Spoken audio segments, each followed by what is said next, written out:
जो क्लास थी अपनी उसमें हमने क्या पढ़ा, परमाणु क्या है, अविभाज्य कण क्यों है, परमाणु की संरचना क्या है, इसके बारे में पढ़ा। आज का जो हमारा टॉपिक है बेटा परमाणु संख्या। परमाणु संख्या तुमने बता दी परमाणु संख्या और परमाणु द्रव्यमान। आज हम किसके बारे में करेंगे बेटा। अब हम परमाणु संख्या किसको कहेंगे, यहाँ पर एक बात ध्यान रखने योग्य है, बिल्कुल अच्छे से याद कर लो। किसी भी परमाणु के अंदर हमेशा प्रोटॉन और इलेक्ट्रॉन की संख्या बराबर होती है और प्रोटॉन के ऊपर धनावेश होता है, इलेक्ट्रॉन के ऊपर ऋणावेश होता है। इसलिए किसी भी पदार्थ का परमाणु हमेशा कैसा होता है, उदासीन।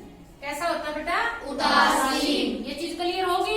लेकिन यहाँ पर न्यूट्रॉन की जो संख्या है वो कम या ज्यादा हो सकती है, लेकिन प्रोटॉन और इलेक्ट्रॉन की संख्या किसी भी परमाणु में हमेशा एक जैसी होती है। अलग अलग परमाणु में तो अलग अलग होगी।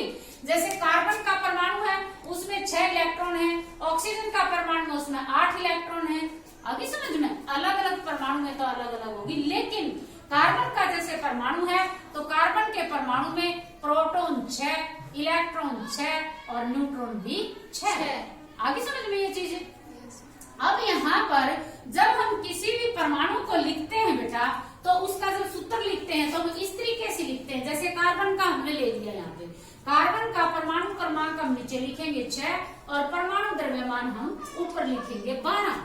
अब हम देखेंगे परमाणु संख्या यानी परमाणु क्रमांक किसे कहते हैं और परमाणु द्रव्यमान किसे कहते हैं, किसके बराबर होता है।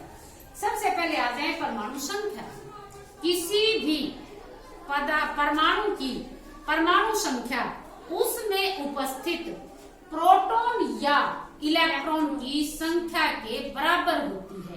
या इलेक्ट्रॉन जमा प्रोटॉन नहीं, इलेक्ट्रॉन या प्रोटॉन। क्यों? क्योंकि हमने कहा ये हमेशा बराबर होते हैं, चाहे इलेक्ट्रॉन कह लो चाहे प्रोटॉन कह लो। तो इस प्रकार से हम यहाँ पर उदाहरण लेंगे कि जो कार्बन है उसकी परमाणु संख्या क्या है, 6। इसका मतलब क्या है, इसमें प्रोटॉन कितने हैं, 6। इलेक्ट्रॉन कितने हैं, 6। क्लियर हो गए यहाँ पे। फिर हम देखते हैं बेटा इसके बाद आता है, जैसे हम ऑक्सीजन लेंगे, ऑक्सीजन का परमाणु क्रमांक 8 है।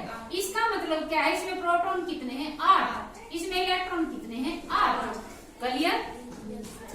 परमाणु संख्या के बारे में समझ में आ गया आपने। परमाणु संख्या किसी भी परमाणु के अंदर उपस्थित प्रोटॉन या इलेक्ट्रॉन की संख्या के बराबर होता है और इलेक्ट्रॉन और प्रोटॉन के ऊपर विपरीत आवेश होता है और दोनों ही एक दूसरे को असर को खत्म कर देते हैं। इसलिए परमाणु के ऊपर कोई भी हमें आवेश दिखाई नहीं देता, जिसको हम कहते हैं उदासीन।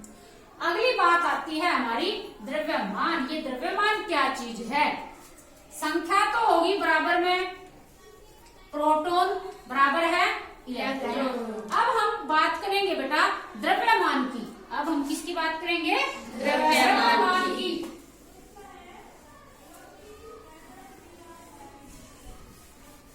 परमाणु का जो द्रव्यमान है वो किसके बराबर होता है, परमाणु के अंदर प्रोटॉन जमा न्यूट्रॉन की संख्या बराबर है द्रव्यमान। यहाँ पर हम देखेंगे कि किसी भी, मान लो जैसे हमने कार्बन लिया है, कार्बन का परमाणु क्रमांक 6, परमाणु द्रव्यमान 12। ये चीज हमने याद करनी पड़ेगी कि परमाणु द्रव्यमान 12 है, परमाणु क्रमांक 6 है। अब हमें ये पता है कि परमाणु क्रमांक का मतलब प्रोटॉन की संख्या उसके अंदर कितनी है, 6 और इलेक्ट्रॉन की संख्या कितनी है, 6।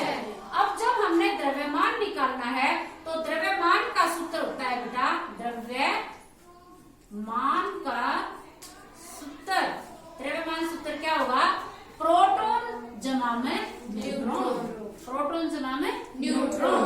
अब यहाँ पर हमें प्रोटॉन की संख्या का तो पता है, न्यूट्रॉन हम कैसे निकालेंगे, प्रोटॉन जमा में न्यूट्रॉन है ना, तो प्रोटॉन कितने हैं, 6 और द्रव्यमान कितना है, 12। तो हमने निकालना क्या है, न्यूट्रॉन।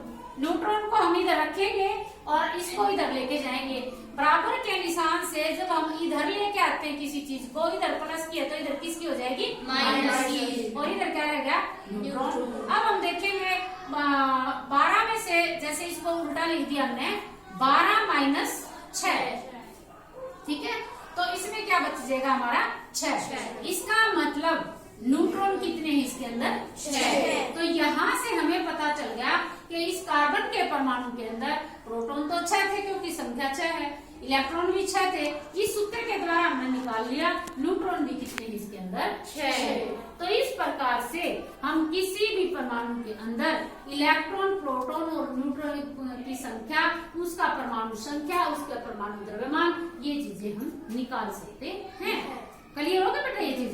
इसके साथ साथ एक और है हमारा समस्थानिक। अगला शब्द क्या है, समस्थानिक। क्या बोलते हैं, जैसे ही आप देखेंगे समस्थानिक, हम देखते हैं कि कोई भी पदार्थ किससे बना हुआ होता है बेटा, परमाणुओं से। कुछ तत्वों के परमाणु एक से ज्यादा होते हैं। जैसे हम यहाँ पर लेंगे हाइड्रोजन, हाइड्रोजन, हाइड्रोजन, हाइड्रोजन, यहाँ पर सभी तत्वों का नाम क्या है, हाइड्रोजन। इसलिए हमने क्या लिख दिया, H। तो हाइड्रोजन एक ऐसा तत्व है जिसके परमाणु 3 प्रकार के पाए जाते हैं। नंबर 1 तो ऐसा है जिसका परमाणु क्रमांक 1 है, परमाणु द्रव्यमान भी 1 है। दूसरे का परमाणु क्रमांक 1 है, परमाणु द्रव्यमान 2 है। तीसरे का परमाणु क्रमांक 1 है, परमाणु द्रव्यमान 3 है। तो ये हैं तो सारे के सारे किस तत्व के परमाणु, हाइड्रोजन के। यहाँ पर परमाणु क्रमांक तो सबका 1 है, यानी प्रोटॉन इलेक्ट्रॉन की संख्या तो सब में एक जैसी है। द्रव्यमान में फर्क है, इसका मतलब यहाँ पर न्यूट्रॉन की संख्या में फर्क है, क्योंकि द्रव्यमान जो होता है प्रोटॉन जमा में न्यूट्रॉन होता है। अब जैसे हम यहाँ इसमें देखेंगे, इसका मतलब प्रोटॉन की संख्या कितनी है, 1, ठीक है, इलेक्ट्रॉन की भी 1। यहाँ पर प्रोटॉन की 1 और इलेक्ट्रॉन की 1 और न्यूट्रॉन की संख्या 1, क्योंकि P जमा में N बराबर है द्रव्यमान, तो 1 जमा 1 बराबर है 2।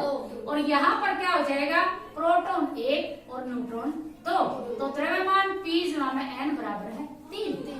तो किसी भी तत्व के वे विभिन्न परमाणु जिनका परमाणु क्रमांक तो एक जैसा होता है, परमाणु द्रव्यमान अलग अलग होता है, ऐसे तत्वों के परमाणुओं को उस तत्व के समस्थानिक कहते हैं। समझ में आ गई चीज। इसके बाद एक अगला शब्द आता है बेटा, समभारिक। क्या आता है, समभारिक। समभारिक, इसका मतलब क्या होता है, इनका द्रव्यमान, द्रव्यमान तो बराबर होता है और क्रमांक अलग, ठीक है। जैसे कैल्शियम, कैल्शियम क्या है, एक तत्व है जिसका परमाणु क्रमांक 20 और परमाणु द्रव्यमान 40। एक दूसरा तत्व है बेटा आर्गन, आर्गन जिसका परमाणु क्रमांक तो 18 और परमाणु द्रव्यमान 40। समभारिक में जिनके द्रव्यमान तो एक जैसे हो, क्रमांक अलग अलग हो, ऐसे तत्वों के परमाणुओं को क्या करेंगे, समभारिक। क्या कहेंगे, समभारिक। कैल्शियम और आर्गन का परमाणु द्रव्यमान एक जैसा है, क्रमांक एक जैसा है, इसलिए इन दोनों तत्वों के परमाणुओं को हम क्या कहेंगे, समभारिक। तो ये बात समझ में आ गई बेटा, बिल्कुल क्लियर हो गया।